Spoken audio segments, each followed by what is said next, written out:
Good evening, ladies and gentlemen. For the Audit Committee, it's 7:30, Wednesday the 13th of March. 7 p.m, sorry. Wednesday the 13th of March 2024. I'm Alice Brody, I'm the Chair of the Audit Committee. There's no fire alarm planned for this evening. Should the alarm sound, please leave via the nearest available emergency exit. Two of the closest exits are through the glass doors behind you to my left and through the double doors onto the riverside behind you. In the event of evacuation, please muster outside Café des Amis. Members of the public are welcome to make their own recordings of the meeting using whatever non-disruptive methods they think are suitable. The meeting is being minuted, recorded and audio live streamed via the Council's website. The Westgate Gardens gates on the riverside are locked at sunset, so members of the public must leave the Guildhall by the side exit behind the glass door. Please note that upstairs toilets are out of use this evening. The Guildhall voting system is not currently operational due to server issues. Voting will be held by a show of hands or roll call if there is any disagreements. Item number one, apologies for absence. Are there any apologies, Pippa? We have apologies from Councillor Franklin and also from Christine Parker, the head of the East Kent Audit Partnership. Thank you. Do we have any substitutes? Councillor Old is present as a substitute for Councillor Franklin. And thank you again. Item 3, declarations of interest by members or officers. Do we have any declarations of interest? Pippa. Thank you. Now, item 4, this was an error from myself and officers. I usually sign off the minutes, so I take them for granted that they're in the agenda, and I don't need to read them again because I've signed them off. However, they weren't in the agenda. So the minutes of the meeting on the 24th of January will be come to the next committee at the next meeting, if that is okay. Apologies. Item number 5, public participation. I'll confirm there's no public speakers for this meeting. We have the external auditors with us, and if it's okay with all the members, we're going to move item 8. So that's the approval of audited statement of accounts. That will be on page 30. We're going to move that up the agenda to item 6 and then move everything down, if that is okay. So the approval of the audited statement of accounts is to consider the report of the Service Director, Finance and Procurement, and Section 151 Officer and Head of Finance. We've got Nikki Mills, AJ, Jar, apologies if I mispronounced that, and Rob May. If I'd like to invite the officers to introduce the report. Thank you, Chair. This is the statement of accounts for 22-23 that we have just had a briefing on. It's to formally approve the annual governance statement, the statement of accounts, and the letter of representation as well that's in there. And I will hand over to AJ from Grant Thornton to give a brief overview of their audit findings. Thank you. Thank you, Nikki, and thank you, Chair. Our report is just after the financial statements of accounts for Canterbury City Council on page 144. I appreciate there's a number of pages in our report, and I take it as read, and I will take any questions once I've gone through the key themes and findings in the report. Or I can take questions as and when I'm talking through it, but I don't intend to go through each and every page of our report, kind of just cover the key findings. So on page 46, it's basically the headlines and where we want to inform you that our audit work for 22-23 is now complete. That is audit of financial statements. And our work is substantially complete, subject to approval of the representation letter, which will happen in today's meeting, and also approval of final set of revised accounts. Moving on, I want to straight away go to page 168 in our report, in your bundle basically, where we have the 167, where we have the action plan, which are the findings around the control environment for 22-23. These are not big and material issues. However, these are just above our reporting threshold. Therefore, we have to report it to the committee. For one of the assets held by the council, which was held as assets going to get sold for 22-23. However, there was a decision taken later on to not sell it. The value was 1.45 million. This was not corrected in the accounts and was identified as part of the audit. This has not been adjusted, but this is something that the council will benefit. I think the finance team will benefit from a review process of all the values of plant and property equipment as well as asset held for sale. The other finding is more so around a reconciliation process. This does not result in impacting the surplus or deficit position and the financial statement position. This is a classification error. You can call it a clerical error where the short-term debt borrowing was classified as payable. Yeah, but it's not a material issue that impacts the financial position for the council. Moving on, we had identified 8 recommendations last year. 4 of them have been implemented and 4 of them are ongoing and in the process of implementing by the council. And we have reviewed in our work for 22-23 that they are ongoing. And I'll take any questions if you have any. Otherwise, I will move to appendices D for audit adjustments. We have found only one material issue of 7 million. Now, although it sounds 7 million, this is simply a clerical error where the instructions sent to the valuer included a clerical error where the asset should have been valued at 700,000 was incorrectly valued at 7 million in the spreadsheet, and the valuer then valued that asset, which was picked up in our review, which is now corrected. The valuation report given by the internal valuer now has the correct value as well as the accounts. This is an adjusted value and has a related impact on depreciation, which is the next adjustment of 377,000. The other adjustments are not material and are more so classification errors, which is moving from one code on the balance sheet to the other. And I've already covered asset held for sale statement of 1.4 million. There are other presentational errors that we found during audit. These were all adjusted. Nothing was major or material that we wish to report other than the ones mentioned in the findings report. Now, I just want to move on to the... Actually, I will pause here if you have any questions on the findings report before I move on to the update on value for money. If you want to give your report in the entirety, and then we'll resolve, and then we'll bring it up to the debate. Thank you. Yep. In the following pages, we obviously discuss about our fee and have the draft audit opinion that we will issue as soon as the accounts are approved and signed by the finance and audit chair.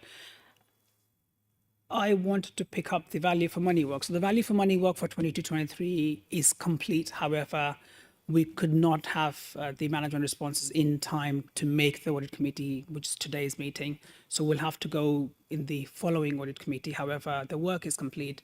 There isn't anything major report except one finding around HRA reserve balances, where in our work we found that there is a significant risk around setting deficit budget for future. And currently a lot of HRA repairs and maintenance work has been used, HRA reserves has been used for out-term positions where the HRA repairs costs have gone up.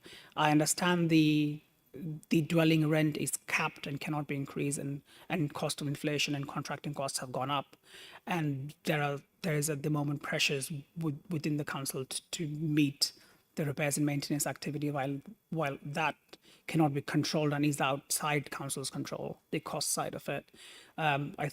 We thought that it was useful to bring that as a significant risk, and you will see that when the report comes through, that the HRA working balance is below 1.5 million threshold recommended by the council and is at a level which offered limited contingency for future. So that's the end of my report. I'll take any questions. Thank you, AG. Before we open up for the debate, I propose the resolution from the chair to resolve Point 1, that the annual governance statement 22-23 and updated local code of corporate governance is formally approved. That's Appendix 1. Point 2, that the statement of accounts for 22-23 be formally approved. Point 3, that the chair of the committee formally signs the 22-23 accounts. And point 4, that the letter of representation, that's Appendix 4, on behalf of the council be approved. Can I have a seconder, please?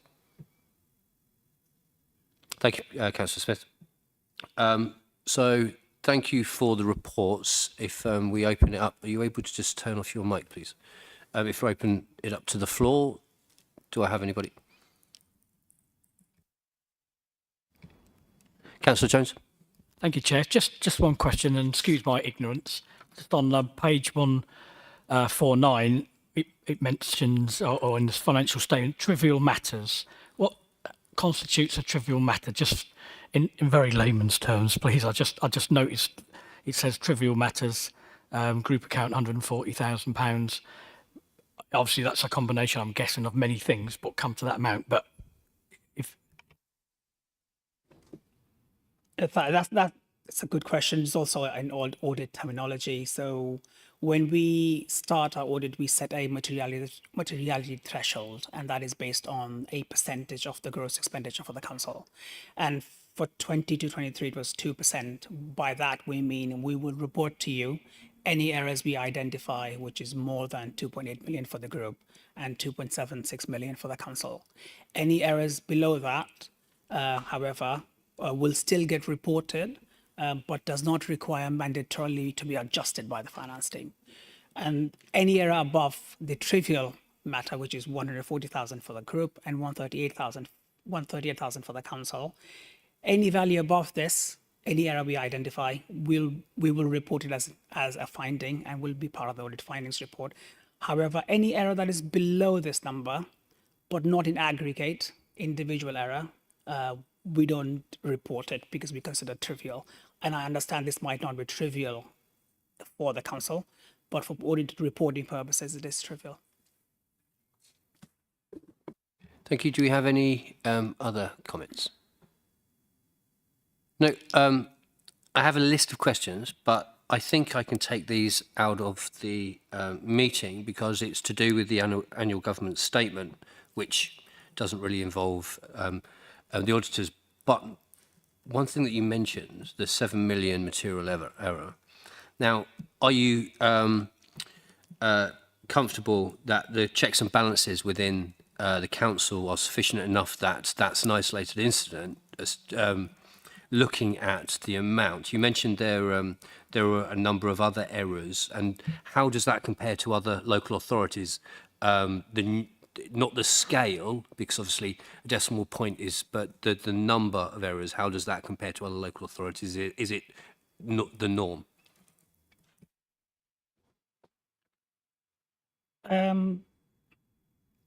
So the 7 million difference, this is an isolated difference. So when we've done our completeness check, we have looked at every asset that has been valued by the council and the assets that were not valued by the council. And then we ran it past our internal valuation reports, which is, when I say valuation report, these are valuation indices that we use to check the valuation done by the council is in line with the market movements.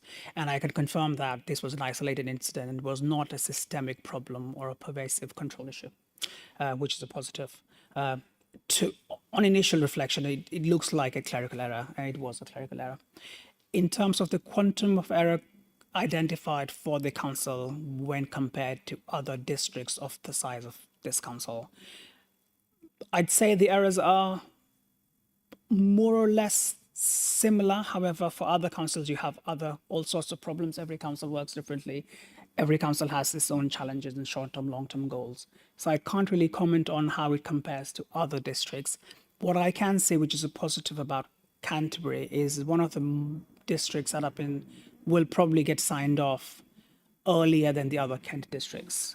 Canterbury has always produced good financial statements and produce financial statements on time. And you would notice that there are various and there are various other districts that we haven't been able to conclude the work yet. So I think that's a positive. Thank you. Apologies for the very large B. We've got some lovely plants in the park out there. Would you like to come in, Nikki? Thank you, Chair. Just to give some reassurance that when we find errors like this, for this one particularly, we have added in an additional reconciliation to make sure these things don't happen again, and that we learn from any of these errors that we come across and that the auditors find. Great. Thank you for the presentation and the insurance level. Can we do this by general assent? Does everybody agree to do this by general assent if we are? So there aren't any main points, and do we agree this by general assent? Great. Thank you.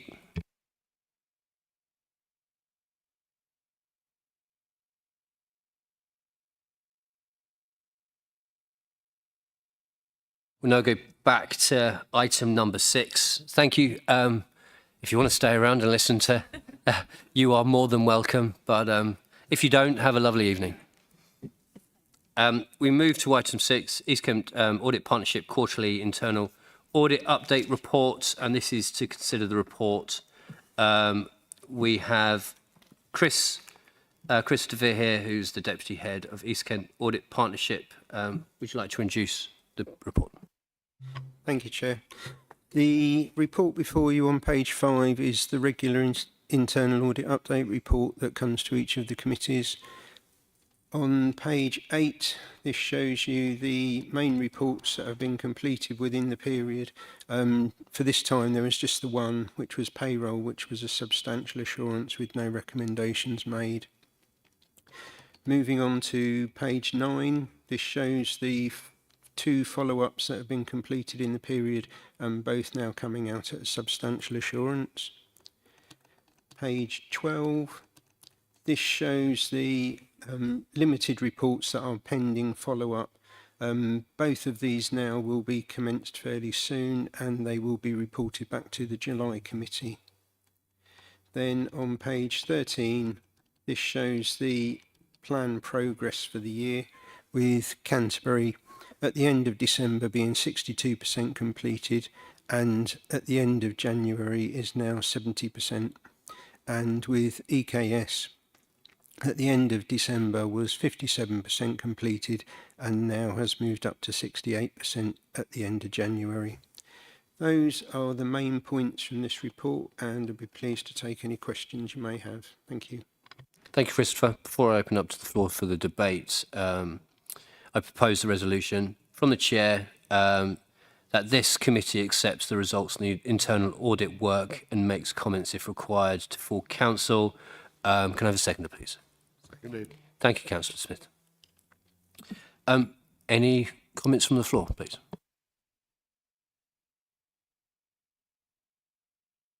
Councillor Smith. On the page 12 one's actions to follow up, one of them, the counter fraud arrangements, actually is due to start this month. Just confirmation that started. That has not started yet, but that is about to start in the next couple of weeks. It will be started before the end of the month. Thank you. Any further comments from the floor? I unusually have a couple. It's actually really heartening that the 3 audits which are reported in this document have substantial assurances. It is reasonably unusual nowadays to find that positive picture. We have a couple of limited assurances, so the counter fraud for March and the housing response repairs and maintenance for May. I take it, when will they be brought to this committee? Thank you.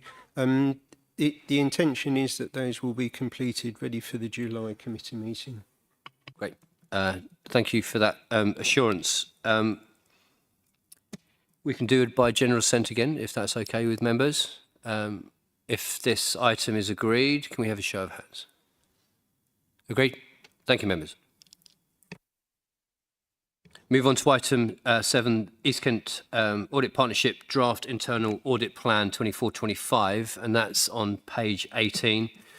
This is to consider the report, and once again, I invite Christopher Parker, so the Deputy Head of the East Kent Audit Partnership, to introduce the item. Thank you. Thank you, Chair. Yes, the report before you on page 18 is the internal audit plan. This comes to the committee normally every March, just so that we can get the committee's comments and observations on the draft plan. The draft plan has been, as stated on page 19, this has been discussed with the head of paid service, directors, heads of service within the council to receive any comments that they may have on the proposed reviews and also timing issues regarding the reviews. Sometimes it's found that the reviews that are in the plan, it may not be the best time to undertake those because possibly new systems are going to be put into place or significant changes are to be made, in which case it's would be helpful to put the reviews slightly back in time to make sure that we're covering the most recent system. Also on page 19, we reflect on the current national assurance reviews and what's coming out nationally. You probably won't be surprised is number one on this list is cybersecurity and data security, and this has been the number one threat nationally for some time now. The second one is regarding human capital, diversity and talent management, and there are various reviews that are undertaken on the HRA side each year, and on this particular year we're going to be doing employee benefits in kind. Moving on to number 3 is macroeconomic and geopolitical uncertainty, and there are various reviews which will be covered under this in the coming years. Number 4 is climate change, which again is probably not a surprise to have this involved in the top 5 risks. We did a main climate change review, and that was undertaken in 22-23, and it was decided then that we would do short catch-ups each year until the main review is then due again. And I can inform you that the climate change interim review at the moment, an update is being undertaken at the moment. And then finally, supply chain outsourcing and various other party risks. And this is a little bit of a catch-all, and it shows some of the areas that are going to be covered regarding that area. On page 20, this mentions the benchmarking of the internal audit provision, just to give the committee some idea of whereabouts Canterbury is placed. And then on section 4 is the head of the internal audit opinion. This is basically stating that Christine is happy that an assurance will be able to be provided at the year end, which will be able to feed into the annual governance statement for the council in connection with their accounts. And then finally on page 23, this shows the actual draft plan. Just for the committee's information, we've shown the whole 5-year plan to give you an idea of what is covered in the audit universe, what areas we cover, and roughly when they will be undertaken. So at this meeting tonight, we're really only asking for information on the 24-25 plan, because that is the one that's coming up in from April, and that's the main one that we're looking at tonight. Those again are the main highlights from this report, and I'd be pleased to take any questions you may have. Thank you. Thank you, Christopher. Before we open up for debate, I'm happy to propose the resolution from the chair and seek a seconder that the council approve but not direct the council's internal audit plan for 24-25. Do I have a seconder? Seconded. Thank you, Councillor Smith. So I'll open up to the floor.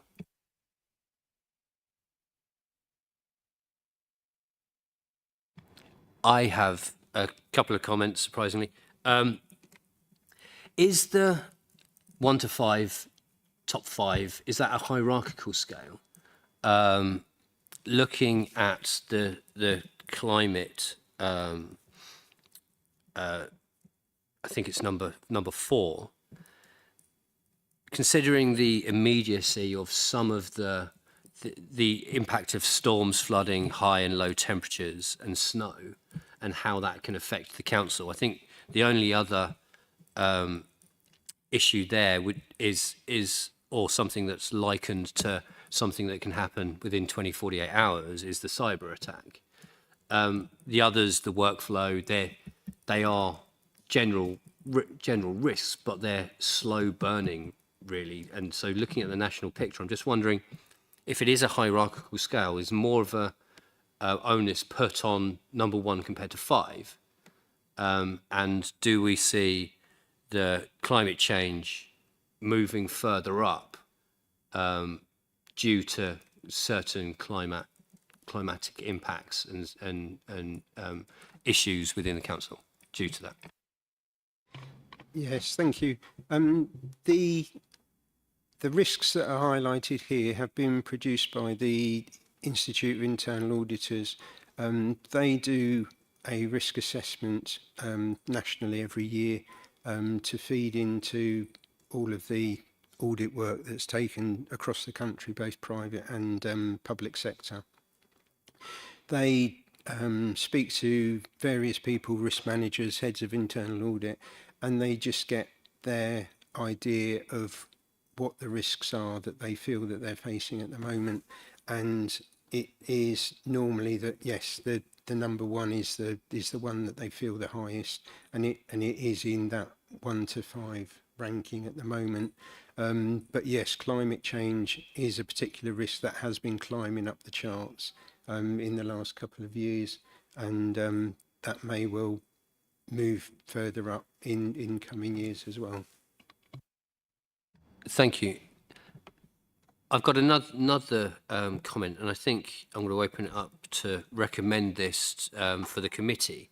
I was surprised to see that, and this is for the officers, that we have 255 days planned within the plan, and I reached out to the auditors to find out what other local authorities within the partnership, how many hours, how many days they have within their plan. So Dover has 343, Folkestone has 350, and Thanet has 372, and we have 255. So with that in mind, I think that's 132 days, less than the Kent benchmark. Now, I think there might be some slippages. So my suggestion would be to go to Cabinet to look at, when we get to the risk register item, our highest 3 risks. So the ones that that we see that we have read, and we look at year 2 to see which of those audits are aligned with those risks. Look at how many days they've set out in year 2, and if we can move them forward. There is a budget constraint, so every day is £400. But seeing we are so substantially low on audit days compared to the other local authorities in the partnership, I think that's reasonably prudent to propose that to Cabinet. It's not plucking a number of days out of the air because of the finance, but then we can move the highest risks from year 3, the audits, to year 2, so we can scale our gradually scale our number of days within the plan up, and that's whether East Kent Partnership has sufficiency within their staff to be able to do that. But I think I propose to take that to Cabinet. If I can have a seconder, please.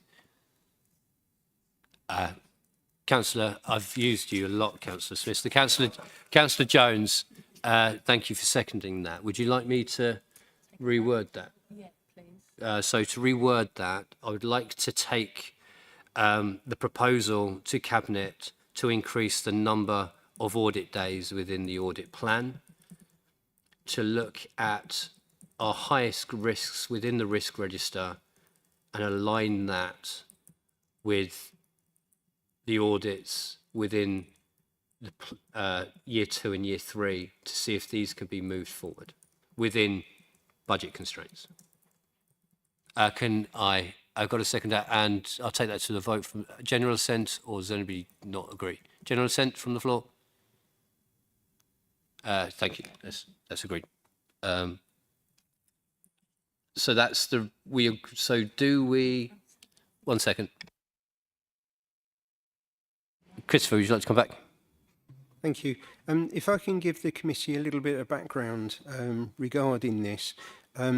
We did have, back in 2015, when the Canterbury had a scrutiny and audit committee that the internal audit section reported into, in March 2015, they did raise the number of audit days and ask the executive to look at the number of audit days that were being allocated at that time. And the answer that came out from the executive was that the question had been put to the external auditors, and they felt that the amount of internal audit coverage at that time was sufficient to continue. But moving more currently, just to mention that some of the areas that Canterbury has in place that possibly the other councils don't, is that Canterbury has, as you will know from the reports coming to this committee, Canterbury has a very comprehensive risk register, and they do have other areas of assurance which they can use to provide additional assurance together with the internal audit work that is undertaken. The number of days that we benchmarked is in the annual position, and yes, Canterbury is a bit on the light at that end of the scale regarding the other East Kent partners.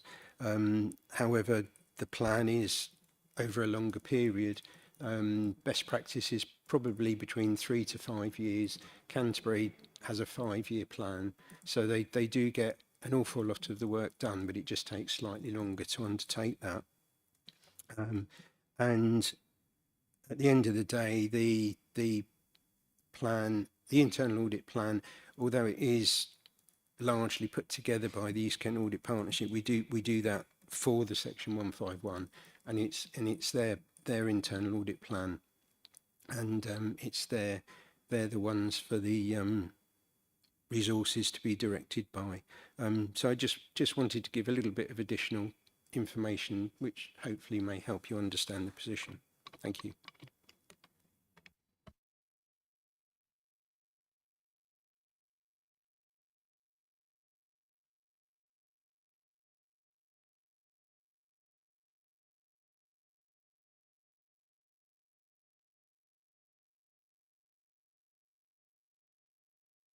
We're just going to bring Nikki in. Thank you, Chair. Yeah, I think we can have a look at the what you're specifying in the recommendation, that whether it's prioritisation or additional days, the budget is a restricted. It's a restricted budget. That there, you know, it would need additional cost to us for additional days. But we can look at what you have recommended, and we can put a report together to Cabinet, and then they can make the decision on that. Okay, thank you. So we come in, Councillor Smith. It's I mean, it did sound to me that what you're referring to is the reasons why the time was shorter. In effect, is that Canterbury has a loss mitigation structure in place that's more comprehensive perhaps than the average.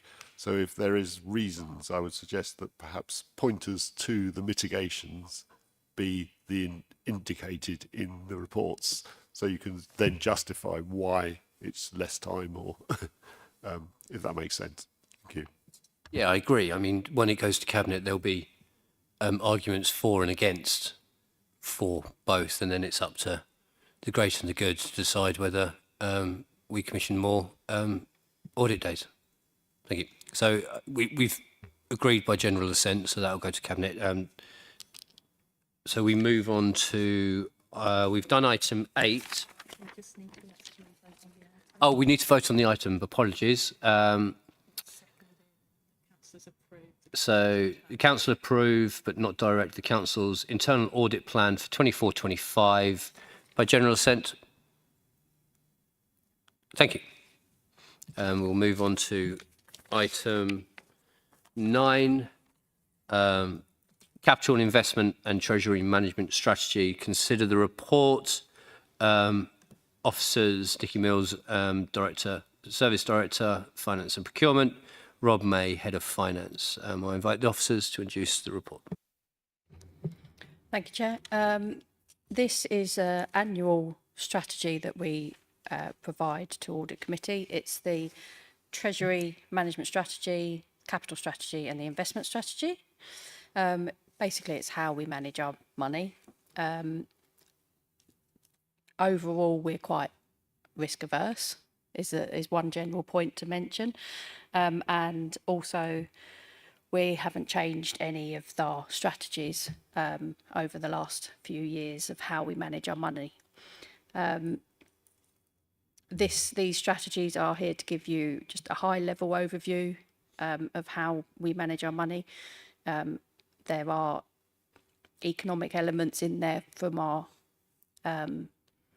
Treasury advisors, Arlene Close, but this is all for to abide by the regulations to provide you the information of how we manage our money. We don't have very much money to invest. We only invest in overnight funds that we earn interest on.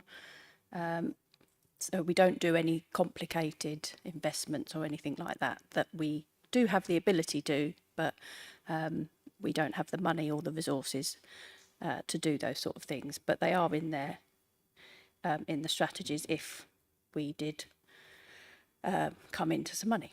But that's not the plan, sorry. So, but yeah, so that's the strategies. Happy to take any questions on them. Thank you, Nicky. Before I take it to the debate, I'm happy to propose the resolution from the Chair and seek a seconder to recommend to Cabinet A, that the attached Treasury Management Strategy, including the minimum revenue provision policy for 24-25, be approved. B, that the attached capital strategy for 24-25 be approved. And C, that the attached investment strategy for 24-25 be approved. Do we have any? Do I have a seconder, please? Councillor Carres. And I'll open up to the floor for debate.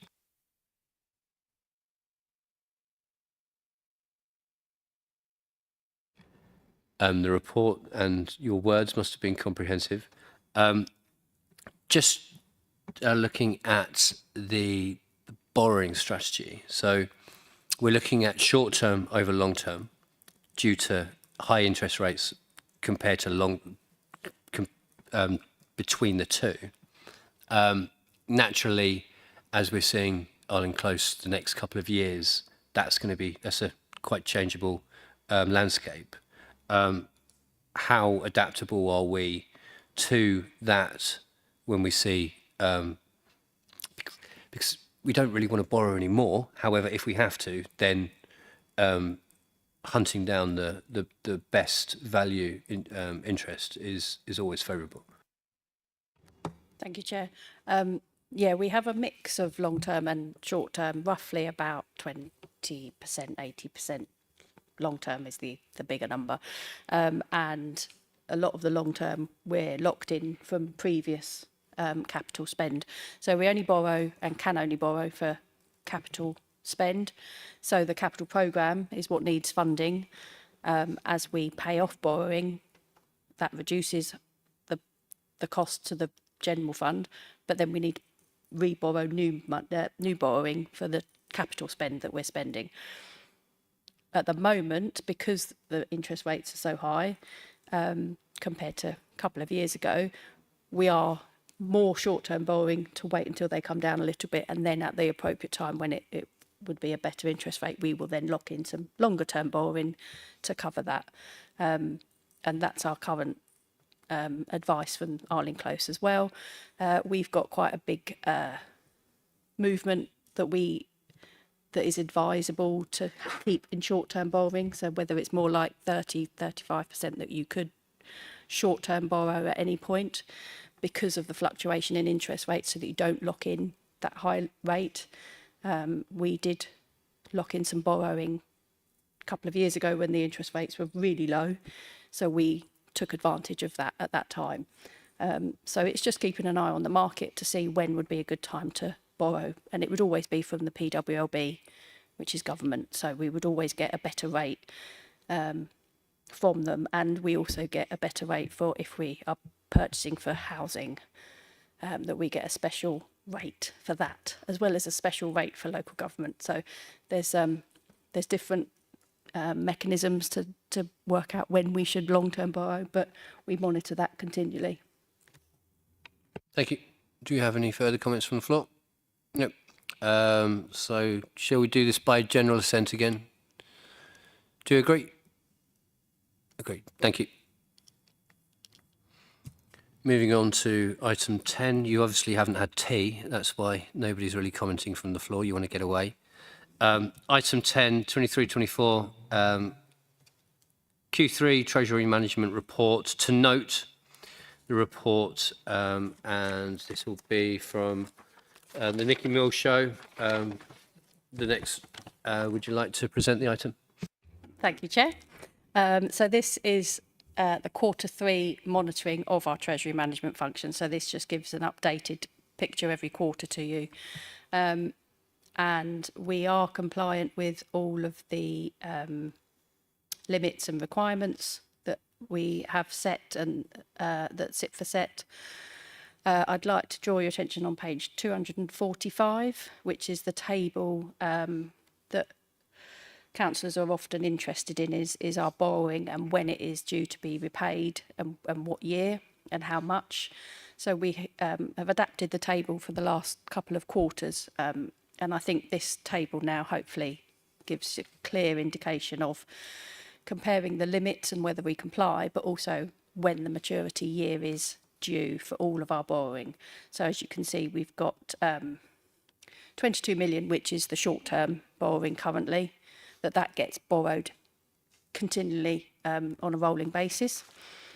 But then the next borrowing repayment that would be maturing is in 27-28 of 1.2 million, 54 million in 2030, and then as the table goes down, that's when the next loans will need to be matured.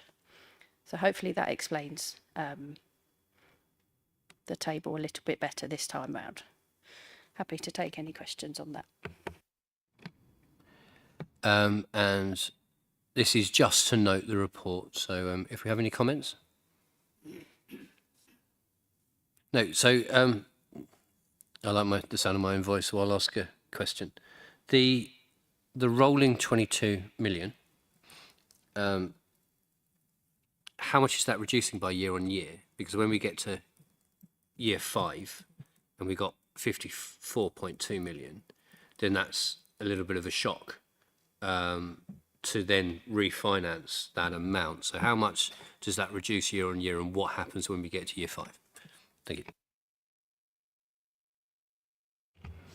Thank you, Chair. So the 22 million doesn't reduce. That is where we are currently borrowing short term to pay for our capital programme until the interest rate's going. But that 22 million, we always have about 30 million, give or take a bit, depending on the capital programme and any other capital receipts that we have and any other funding. We always have roughly about 30 million short-term borrowing every year that we keep refinancing, because you get the interest rates updated for that. So at the moment we are paying a little bit more on our interest rates on that 22 million. That's at a point in time, that 22 million is the 31st of December. I think it might be a little bit more since then, but it fluctuates roughly about 30 million constantly short term. Yep, in the 54 million in 2030, we would need to review what we how we refinance that, if how much of that we do need to refinance, and we would work towards that point in time when the interest rates are low and what we can do to minimise the impact of that. Thank you. If I may come back. So if we're rolling that amount every year, when we do get to year 5, then it'll be about 80 odd to refinance. Sorry, I think I'm explaining that wrong. So we always have about 30 million. So we would borrow 30 million for a year, repay it, and then borrow it again for another year. But in different pots of 5 million, 10 million as we go throughout the year. Sometimes it's for 6 months, sometimes it's for a year, but it's always under 12 months. That's the rolling 30 million. That's the short-term borrowing that we are constantly taking on. To be continued another time.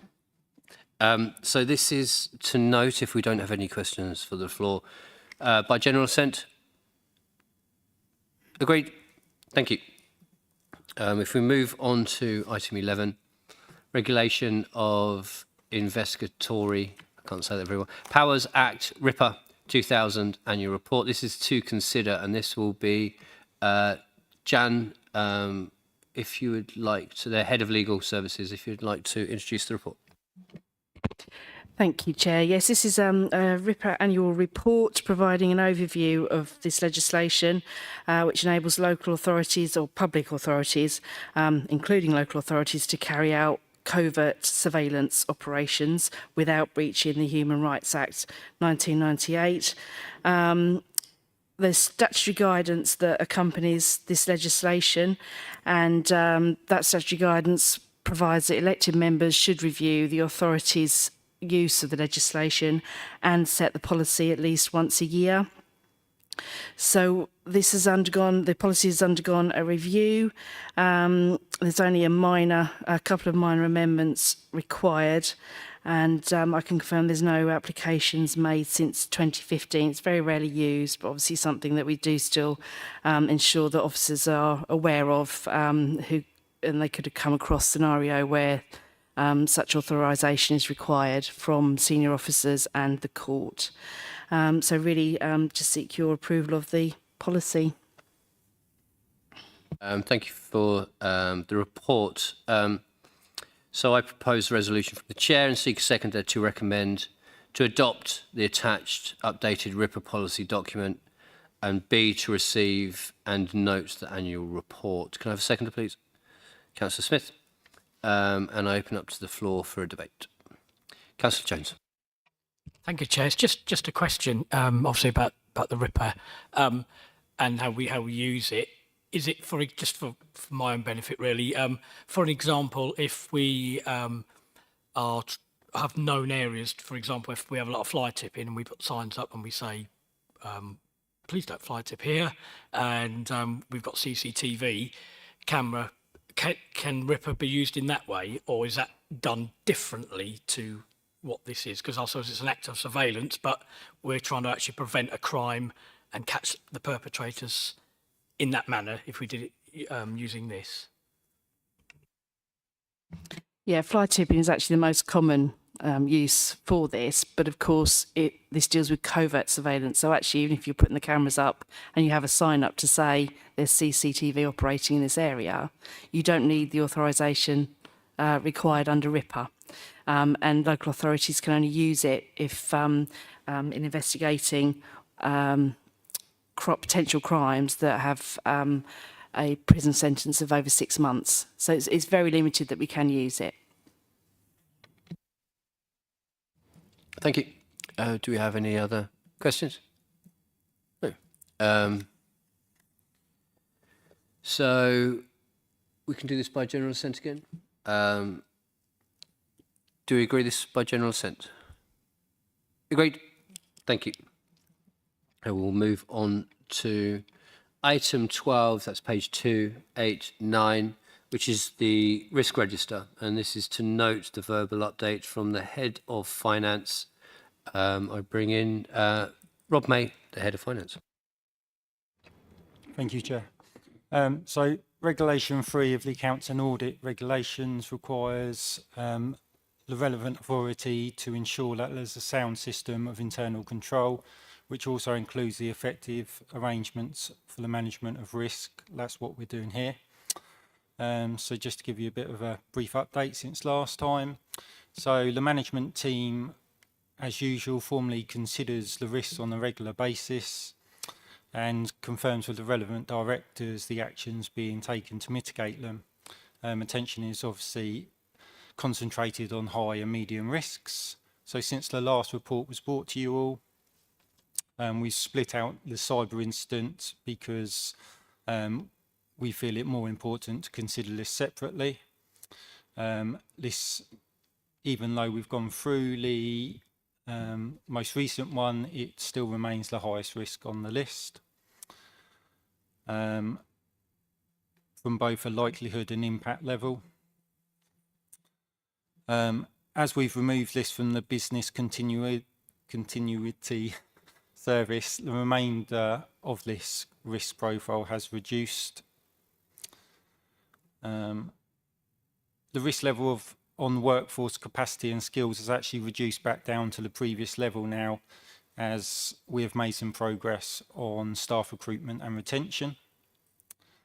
And the other thing to note is on the scoring for risk for the reinforced, well, the RAC in public buildings, we've still been unable to give a profile of risk here as because we are still looking into the reports and we haven't been able to come up with a risk profile yet for this area. And finally, the scale of property purchase and refurbishment risk. We propose to remove this from the risk register for the next meeting, as the number of active projects has now reduced. More details in the appendix. Thank you, Rob. Do we have any questions or comments from the floor? Councillor Jones? Sorry, Chair, I'll be quick. Please don't apologise. I want you to, we're here to ask questions and scrutinise. It was just kind of an observation regarding our cyber attack. First of all, I wanted to say how well the council have done really responding to that. It's been an amazing effort. But as things have transpired and gone down the road a little bit, and we're getting to the end of it, how we engage with our residents to reassure them that our council is safe with their data. And the reason for saying that, I've had a few phone calls, not criticising the council, but they saying about going online to do the green bin scenario, which is fine, and I put them right how to do it. But then people come back to me and say, well, the council have had a cyber attack and it's my data safe, and I reassure them that it will be. But I think if that kind of message came out from the council, just to say, we've had a cyber attack, we've dealt with it, one thing and another, people, when they hear cyber attack, one-on-one, and you get more than two, and it's just that reassurance for the public regarding that. Other than that, I mean, I think you've done a really good job actually handling it. It's been an amazing effort. And the other thing, Chair, sorry, is regarding flood and flooding on our risk register. Obviously, we're working with different partners to help the risk of basically groundwater flooding. We've had an immense problem. I think working with partners, and mention KCC here, would help us immensely if they were to kind of upscale their clearing and unblocking their drain programme. I mean, they currently run a 3-year maintenance programme, so if your drain blocks 2 years down the line, you'll have to wait for another year for it to be emptied. That has a significant impact to where we are in the district. I call in quite regularly of different drains to try and get them actually done. We had the major one done at Calcott Hill before Christmas, because that was a major problem, it had been for a long time. But that would help us reduce that flooding and cause and those issues. And I just wanted to say a thank you to Liam and his team. We've had an immense amount of rain come through the river, and they've been managing that. I mean, it's a really fine balance, and I have to say I'll take my hat off to them, because that is an hour upon hour, day upon day thing. So that's it. Thank you, Chair. Thank you, Councillor Jones. So flooding and cyber. Thank you, Chair. I can come back on cyber, just that I know it is in the comms team's plans. I don't know where they're at with that, but it is on their, you know, they want to reassure the residents as well that their data is safe. So I can get some more information on that and let you know when that will happen if it hasn't already. Councillor Smith, and then we'll Thank you very much, Chair. Yeah, I'd like to agree with Councillor Jones on the flooding, surface water flooding. I mean, that's an incident that's cropped up in two different areas in my ward in the last year or so. One currently ongoing. Again, thanks to Liam and his team because they're really helpful in that. But but it is something that's problematic and it should be on a risk, and it's not dealt with by any particular CCC or one of the parties involved in that. There are several others, and it's an inclusive risk of several different authorities and bodies. And the other thing is on the to be confirmed pile. You have number 26, shortage of building control officers. If I could have an update on that.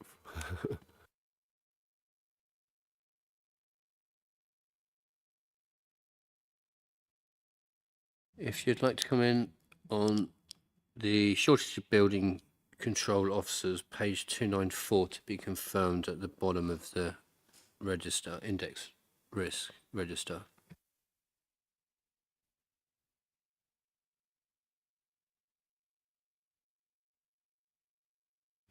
Sorry, I'm just coming. Okay, yeah. On the first point, I will take the flooding back to Liam to see if he can push anywhere with our partners on that. And yeah, we will try and get a score for the next audit committee from the two heads of services.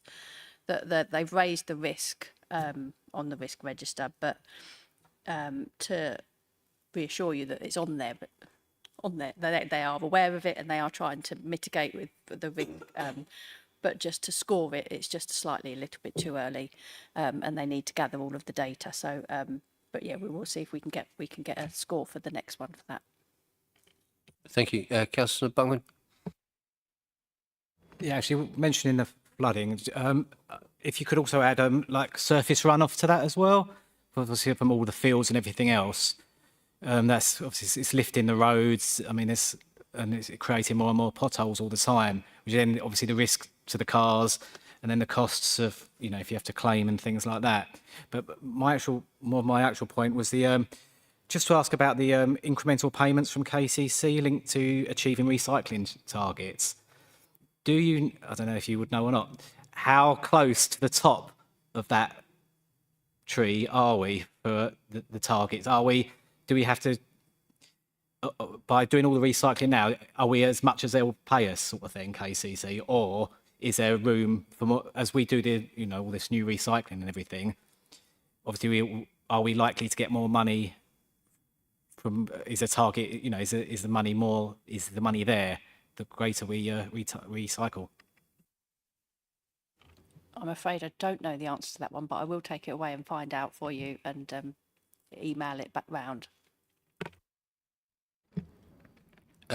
Thank you. Yeah, so I was going to mention flooding as well. I'm surprised that the risk has decreased.